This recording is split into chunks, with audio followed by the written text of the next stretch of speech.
Ladies and gentlemen, please welcome back David Icke. Thank you. Thank you.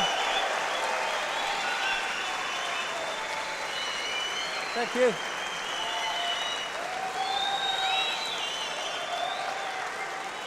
Thank you. Thank you. Thank you. Thank you. Thank you.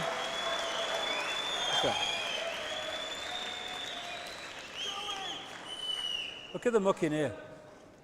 Oh, excuse me. Excuse me about the shirt. The other one smells like a wrestler's jockstrap, you know. After all this time, too much information, Dave. I know. What I want to finish on is looking at what's coming from a point of view of emerging from this crap. In other words, emerging from the mind prison that we've been put into, and therefore creating a reality that we'd rather have compared with the reality that we've been living. And breaking the spell is actually pretty much sums it up, because it is a spell in many ways, if you want to use that symbolism. Our minds have been locked in to a range of perception that gives us the impression that we are limited, that we are poor little Joe Public, I've got no power, and all the rest of it. And that's exactly where people manipulating a mass of people want us to be.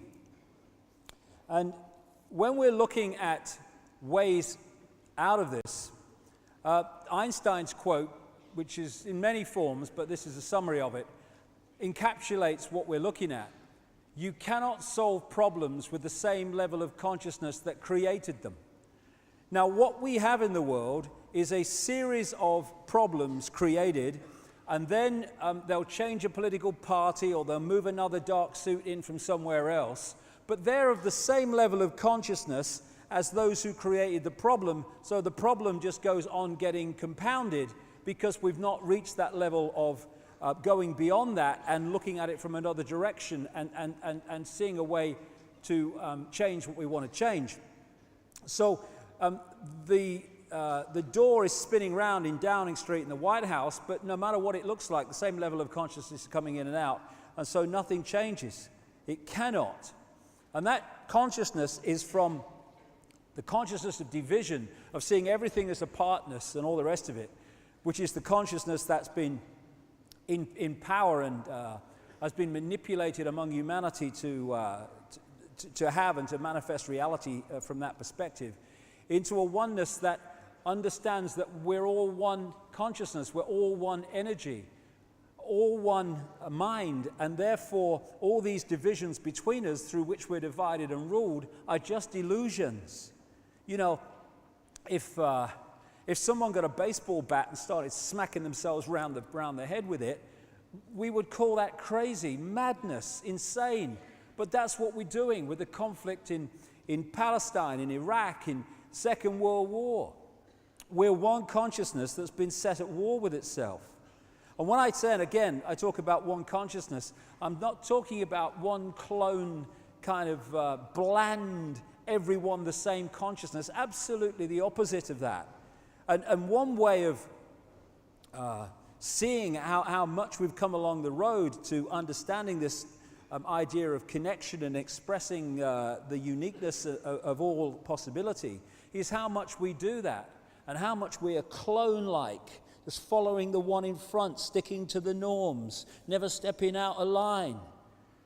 Now, we've become clone-like, not because of oneness, we're all the same, because that's not what oneness is about, but because we have disconnected from that infinity of all possibility, which we can play with and move around and get different points of observation from, and we're just playing and expressing and getting infinite joy from the infinite possibility that's there, and instead we've allowed ourselves to be suppressed into a fractional area of possibility. You know, so that's when we become clone-like. That's when we all act the same. That's when we become sheep. There's no contradiction between oneness and infinite variety, infinite diversity, which is what oneness is. So we can open our minds to multidimensional levels of awareness. It doesn't mean we're going to psychically bloody see everything. Oh, I've just seen someone over there, look, and all that stuff. But we are accessing that level of awareness, and therefore our point of observation of this reality is coming not from in this world.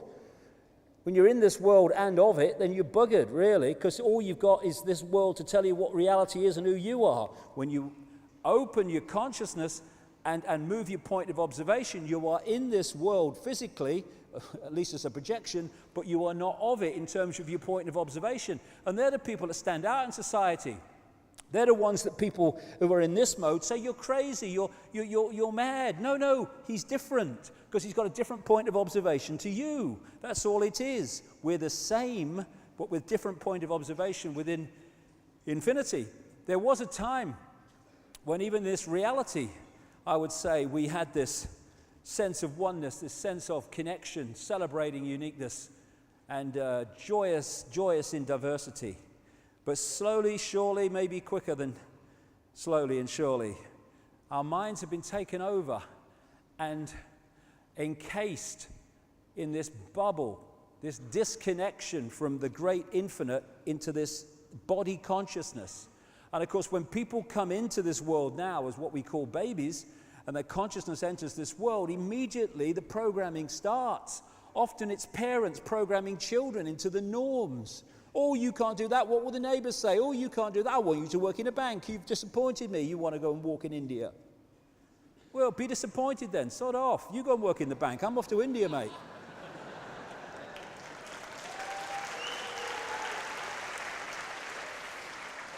And this kind of symbolizes this picture from earlier in the War Memorial in Sydney, Australia, the way we've been encased and suppressed and therefore lived this false identity, this mask that I was talking about, of false identity. We are now being offered the opportunity, for not least for reasons I'll come to actually break through this. And this is not literally breaking through something. It's a vibrational freedom. Because once we open our minds and open this, because, you know, I would say that the real Trinity ain't Father, Son, and Holy Ghost. It's left brain, right brain, heart, chakra, vortex, the center, the balance point. When these three things are working in unison, we have the balance of all possibility. We have the right brain connection out into the beyond. We have the access of creativity, of seeing a different spin on life, of uniqueness, of all these things. The left brain, which is here for a reason, decodes this stuff and brings it down into a structural level that we can deal with within this reality. And this is the balance point between the two, which takes us way, way out there into realms of understanding beyond words, beyond anything that we can understand through this level. And those three things working together, decoding reality, bring balance.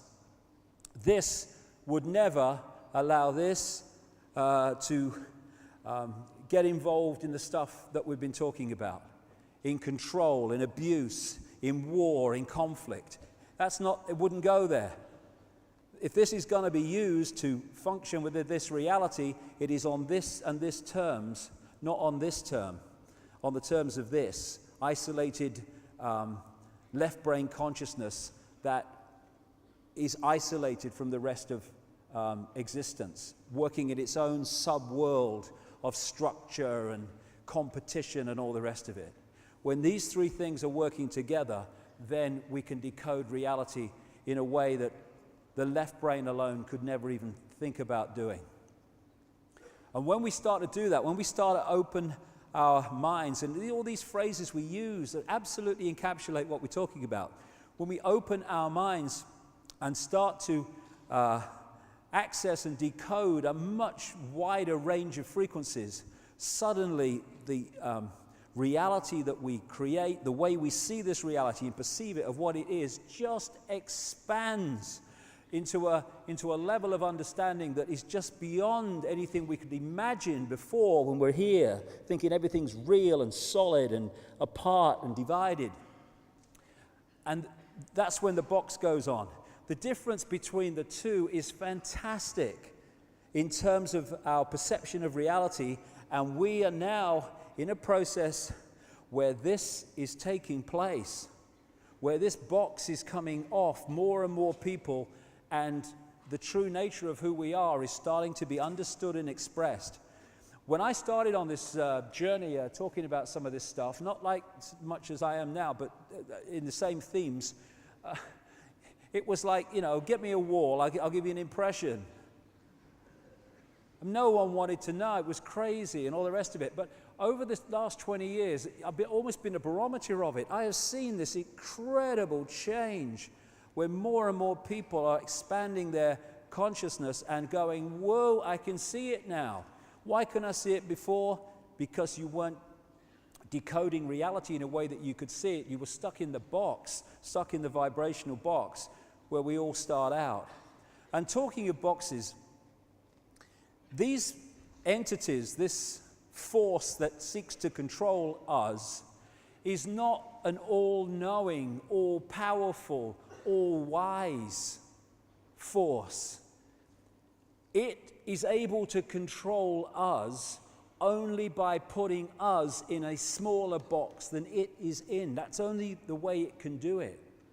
Anyone who wants control over people, anyone who is so insecure that they need control over people, because there's nothing more that absolutely shows blatant insecurity, extreme insecurity, than wanting to control other people and wanting to know the outcome of everything before the game starts. That's insecurity. Secure people, they kind of, okay, how it turns out, that's fine. But I'm just going to enjoy the moment and live the moment. No. Insecure people, no, how's it going to turn out? All the rest of it. And so these people are desperately insecure, and there's a good reason for that. The reptilian genetics, the reptilian brain, is very much about survival. Survival, fear of not surviving. And because of the nature of what we're talking about, these entities have a massive fear of not surviving. Everything is not about survival. This is why they want to know the outcome of the game before the game starts. Because, survival. And there can be no kind of states of flux. I can't deal with states of flux when I don't know the outcome. We've got to control the outcome. Everything is control, left brain structure. And so they've had to control us, who have the potential to be infinite possibility, having an experience in this reality, which is what we are. We have to be put in a smaller box than them. And so what they're working on is intellectual knowledge, if you like, of how reality works, and therefore how they can manipulate it, and suppressing the knowledge among humans of how reality works, so they are in a position of power.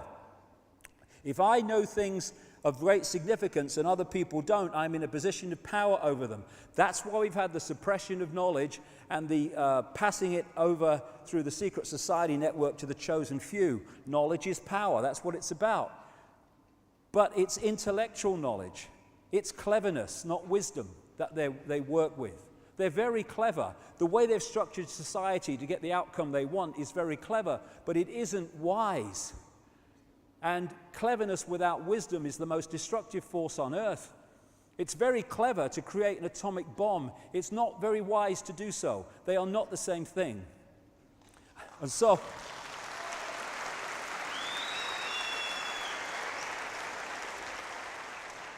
we're not dealing with an all-powerful force here.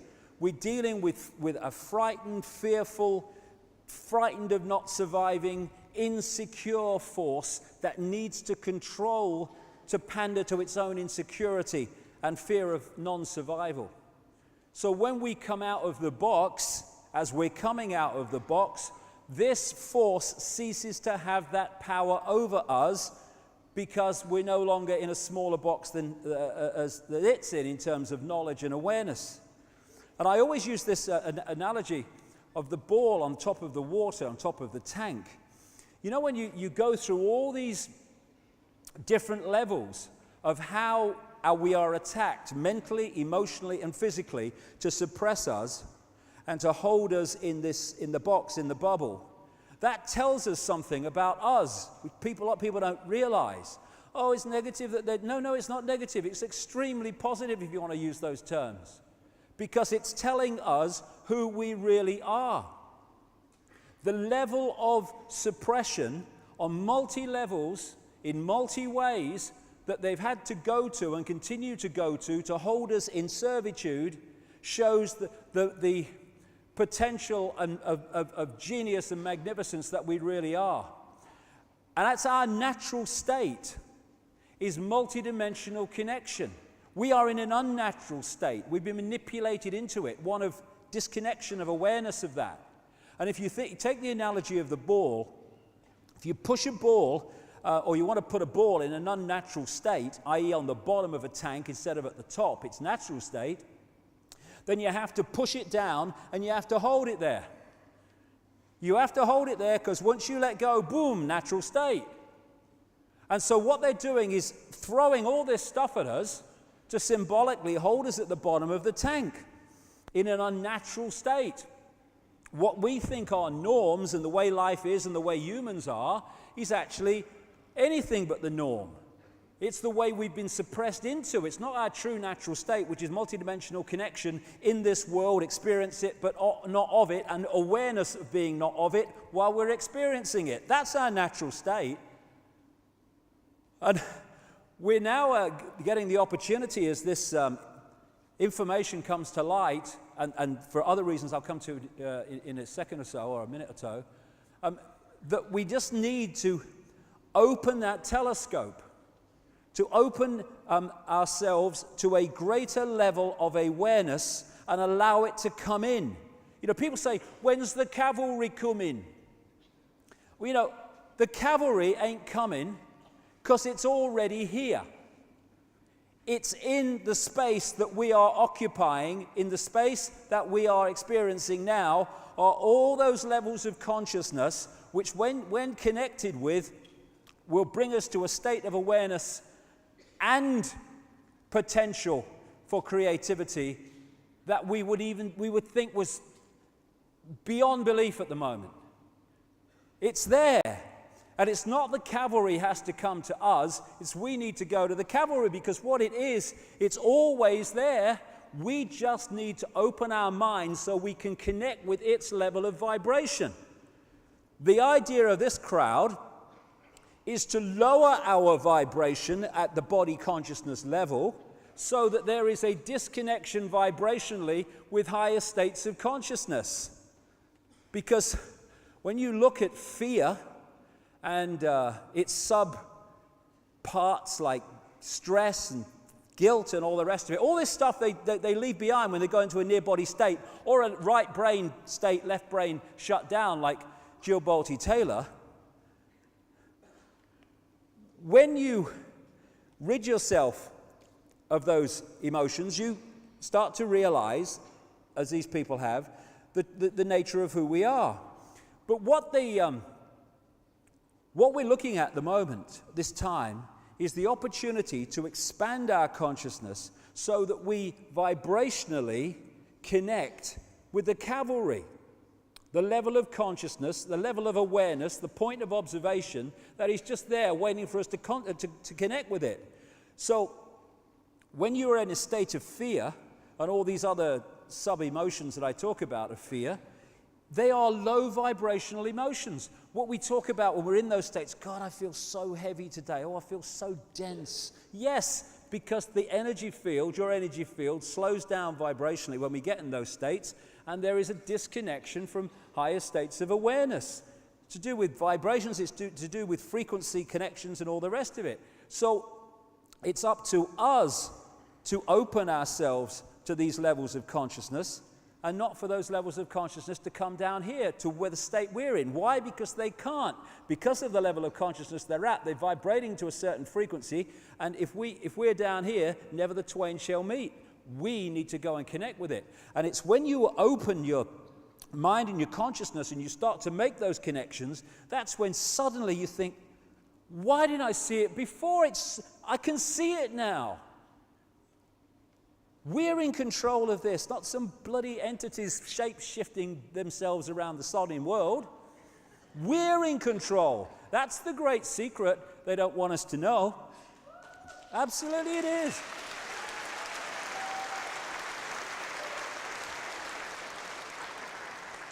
So this is the level at which the change will take place. And when that takes place, our awareness changes, our level of consciousness changes. This changes because this is a projection of our level of consciousness. The projection, if we start looking out there, then we're in trouble. It's in here.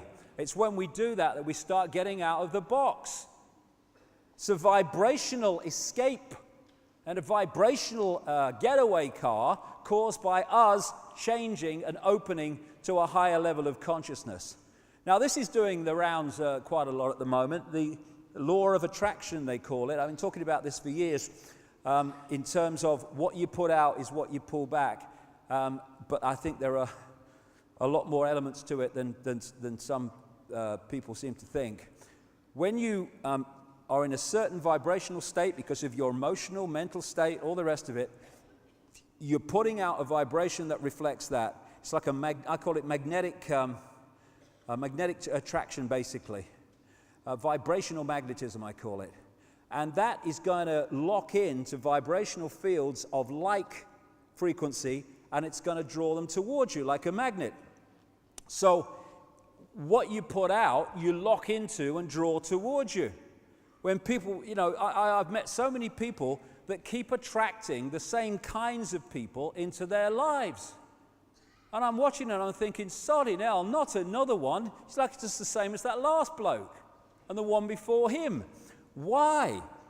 Because what's going out ain't changing, so what's coming in isn't changing. Because what we draw into us as relationships and jobs and experiences and all that stuff is a reflection, a holographic reflection of us.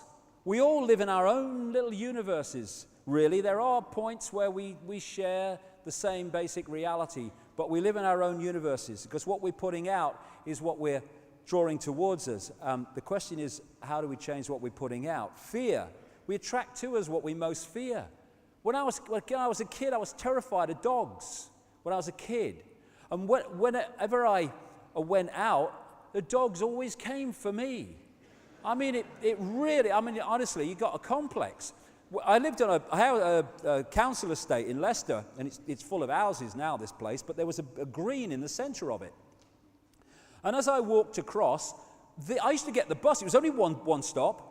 I used to get the bus in the end to avoid going across this green, because I went across this green, the dogs came out for me. Row, row, row. My mates left them alone. And we go, hey, bloody hell, why am I so unlucky? Why me? I'm frightened of dogs and they come for me. You're not frightened, they're near you. Why? Vibrational attraction.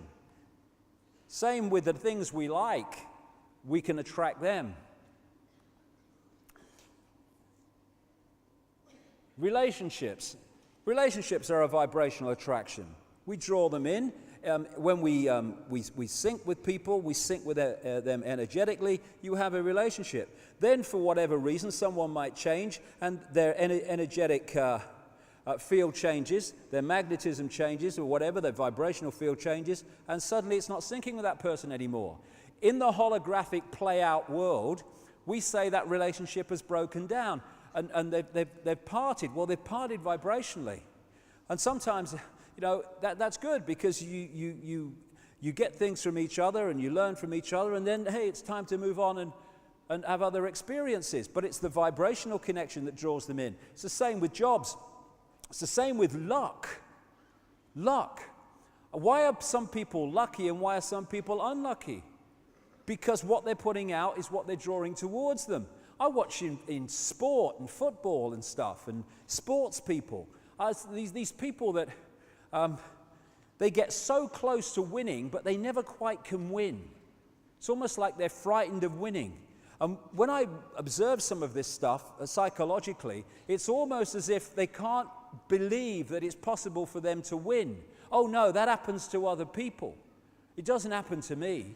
So when you get to that point where you're just about to achieve, somehow in the holographic play-out world, you manifest something that actually stops you winning, even though it seems to be no problem, it's going to happen. And it's what people call having a self-destruct button. Just when you're about to achieve something, where's the button? Boom! Oh, something's happened, and it doesn't achieve what is obviously going to happen. It's because of the energy we're putting out, which is a reflection of our mental and emotional state. And one real big energetic magnetic attraction of reality is intent, I've found.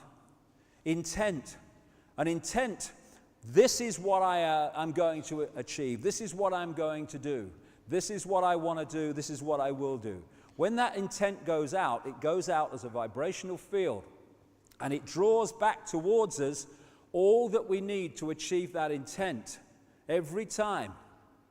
The thing is, at this point, it breaks down with so many people because what they need to experience to achieve the intent they say they want is not something they'd like to experience. So I'll bugger that for a game of soldiers. I'm not having that. I don't want it that badly. And when we start to transform, things start to change in our energy field. When that happens, things that we were drawing towards us in the old energetic state are not making a vibrational synchronization anymore. And so in the holographic play-out world, relationships break down, or you lose your job, or you move home, or something happens. Your life changes in the play-out world of the projected holographic reality because what's projecting it has changed. And so when we put out an intent, this is what I want to do. I want to expand my mind. I want to open my mind. I want to connect the true magnitude of who I am. There are things that come towards you that you don't often like very much, but it's necessary to break down those structures within us so that that intent can be fulfilled. There's this DVD that's been going around for a little while now called The Secret, which is based on the law of attraction. And, you know, I think the principle, there's a lot to be said for it, but I do think it can be very simplistic sometimes, this stuff about law of attraction. The idea that if you keep visualizing a Ferrari, that somehow you're going to have a Ferrari, and, you know, and you put Ferraris all around your house. You know, I'm visualizing I'm going to get a Ferrari. Well, the thing is, maybe you will get a Ferrari. Good luck to you. Don't see myself anything in them, but that's just me. But if your journey, what you've come to experience and what you've come to do, does not sync with having a Ferrari, then you can wallpaper your bloody house with Ferraris. It ain't gonna happen.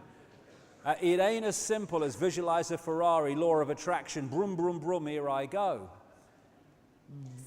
It's the totality of the energy field that we create that draws in our attracted reality.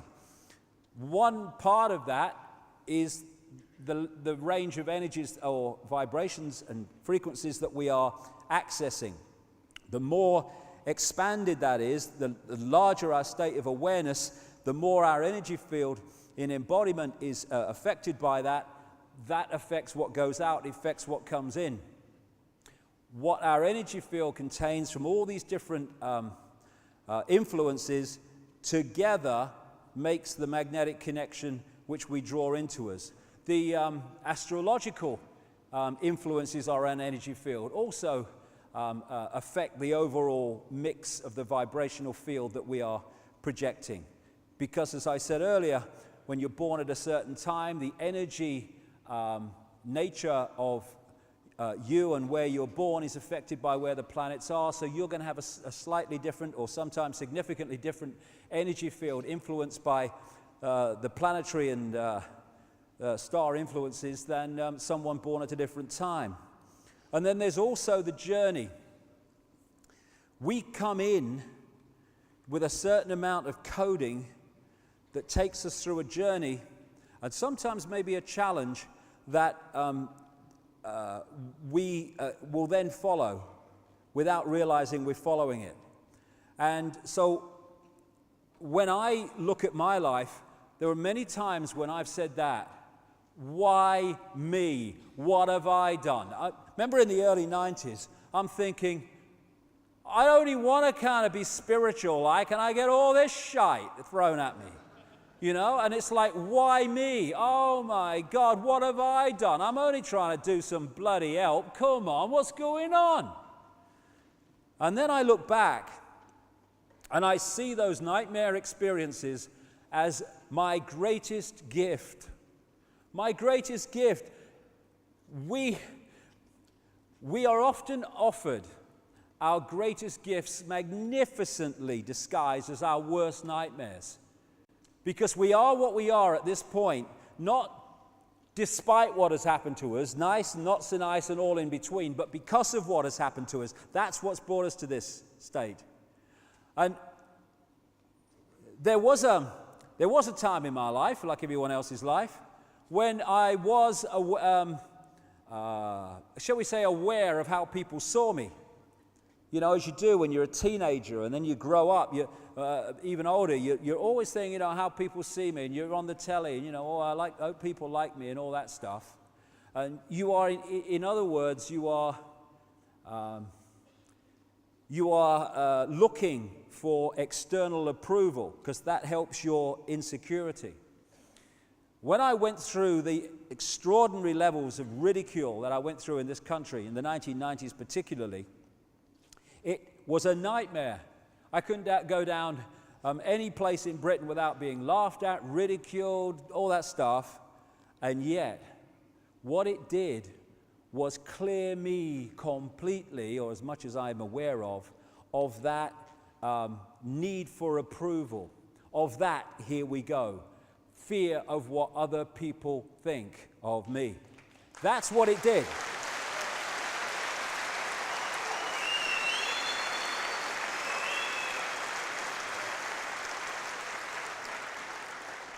So many of the why me's, we really ought to ask, why me? Why does it all happen to me? Great question. Why does it always happen to you? Because it's here that the power is. When we realize this is where the projection's coming from, then if we change this, the projection, the holographic physical experience, must change in line with the change in the projection, and therefore our life changes. But it don't change out there, it changes in here. And my experience of life now allows me to continue to take ridicule and abuse and all that stuff, but I don't give a damn anymore. I don't give a damn. It's changed my reality.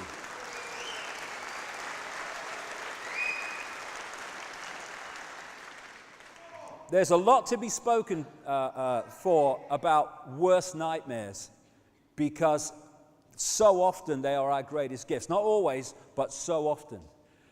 And moving to another level of consciousness is moving our point of observation from within this holographic reality, this physical reality, this suppressed reality, into that level of reality that people experience in out-of-body experiences.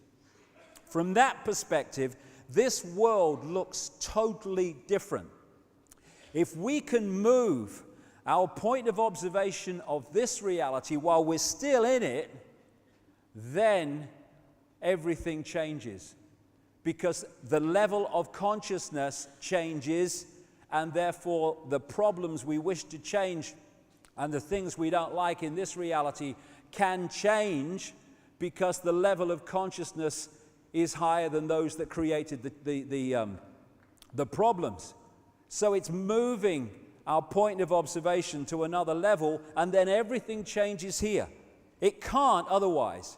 And it's interesting, when you look at these things, the astrological influences, the level or range of frequencies that we are accessing, which we call awareness, the energy fields that we have, the auric field, which then attracts to it what it's putting out, the life journey, the why me stuff, all of them have one thing in common. They all come from within. Not out there. There is no out there. It all come from within. What the manipulators want us to do, and constantly encourage us to do, is to look out there. As Gandhi said, you must be the change you want to see in the world. You must be, because you are the world, your world, and together the world. And therefore, when we change, the world changes. If we don't change, the world can't change, because the world is us and we are the world. What the manipulators want us to do is look out there. And one level is looking for someone to blame all the time when things go wrong in our lives. And I understand that. It seems like that sometimes. You're to blame, you're responsible, and what's that doing? It's saying, you have my power, you have my power, you have my power, because I haven't got control over my life, you have, because you're to blame, therefore you must have power over me. Giving power away, we do it all the time. When we go, hold on a second, how have I created this situation, how can I uncreate it? Now, where's the power gone? Thank you, I'll have it back. You're not to blame, I'm not even to blame.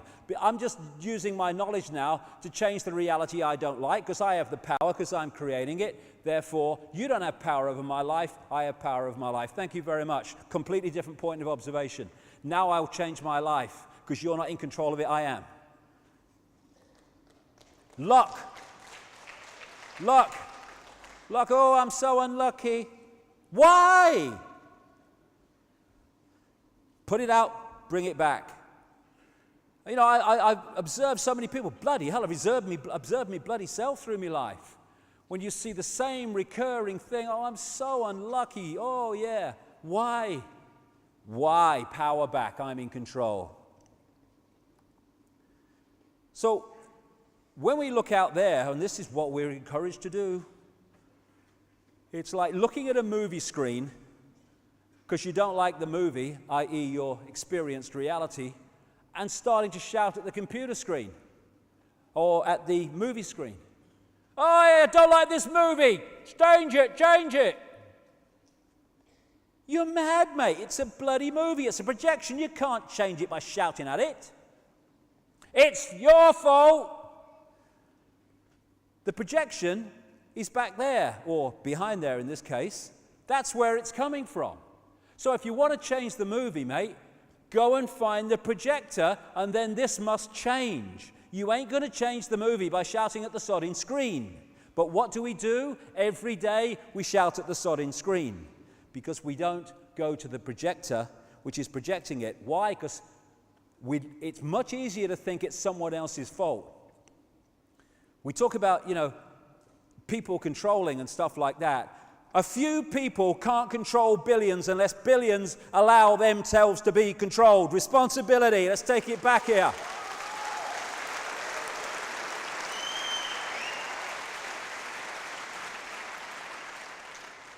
We're holograms, projections, the whole world's a projection. It's us that is projecting it. It's a situation I call combing the mirror. If you want to comb your hair, you don't comb the mirror, because it don't affect your bloody hair, because it's a reflection. If you want to change your hair, you comb your hair, and the mirror then reflects it. This physical reality is a mirror, and we're combing the mirror all the time. And then we say, my hair's not changing, I'm combing that mirror. This experienced physical reality is merely a reflection of that. We have the power. We just need to take it back from this level of division, apartness, can'tness, to isness, I amness. I am all that is, ever has been, and ever will be-ness. What a transformation that will make of this reality. And a part of this on a holographic level or energetic level is moving into the right brain. Not moving out of the left brain and boarding over the doors. We need that to function in this reality. But having this serve the higher reality instead of being the governor, dictating reality. And to do that, we need to start being at peace with this terrible crime of being different. If you don't want to be different, or you're not happy with expressing yourself as a unique expression of all that is, a unique point of observation within the infinite mind, then stay out of the right brain. And don't even think about transformation, because that part of us that wants not to express that uniqueness lives in there. That doesn't want uniqueness, it wants structure, conformity, rules. I like rules, I do, I love them. This wants to express uniqueness. This is me, I am free. I am a different expression of all that is. So are you, pleased to meet you. What do we say? Who are you? Oh, I'm a coal miner. Oh, I'm a journalist. Oh, I'm a 70-year-old person from Essex. No, that's what you're experiencing. Wouldn't it be great? Hello, nice to meet you. Who are you? I'm all that is, having an experience. Oh, so am I. Nice to meet you. Nice to meet you. How you doing? All right.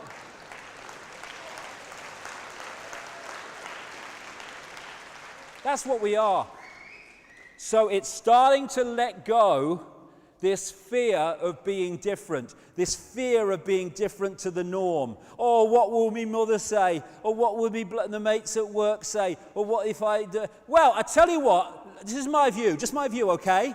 If they, mother, father, family, people at work, blokes down the pub, can't respect your right to express the full magnitude of who you are, Sodom, mate. What's Sodom?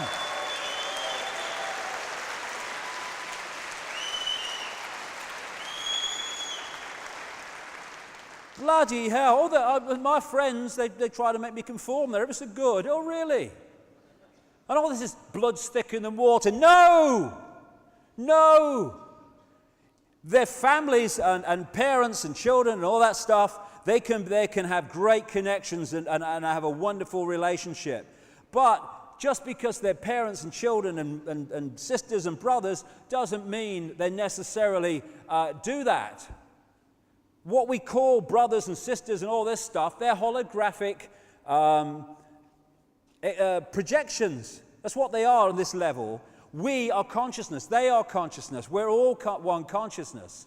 It doesn't mean that one consciousness is more special or in relationship to another one, and so we have to conform to that one thinks because they're our parents. Sod that. Respect me, respect you. Everyone's a winner. Tell me to live the life you want me to lead on your bike, darling. This is what it takes to move out of suppression into freedom. And you're not kind of being horrible about it and saying, oh, you know, horrible and that business. You're saying, if you can't respect my right to be who I am, then you're just going to have to move aside, because I am going to be who I am, whether you like it or not. You can respect it or you cannot respect it, support it or not respect it, but it's happening, because this is me. And it's amazing when you actually take these situations on, how other people around you actually do start to come towards you and say, okay, I'll see it. And if they don't, well, they don't, fair enough. I'll see you on another dimension, we'll talk about it. No problem. We'll have all of them vibrational beers. Free your mind. Free your mind. I found this. I only found this morning. I only put these things together finally this morning. Funny enough, I'll just keep getting ideas in my head. And I found this one. Stop making excuses. That's absolutely a brilliant point.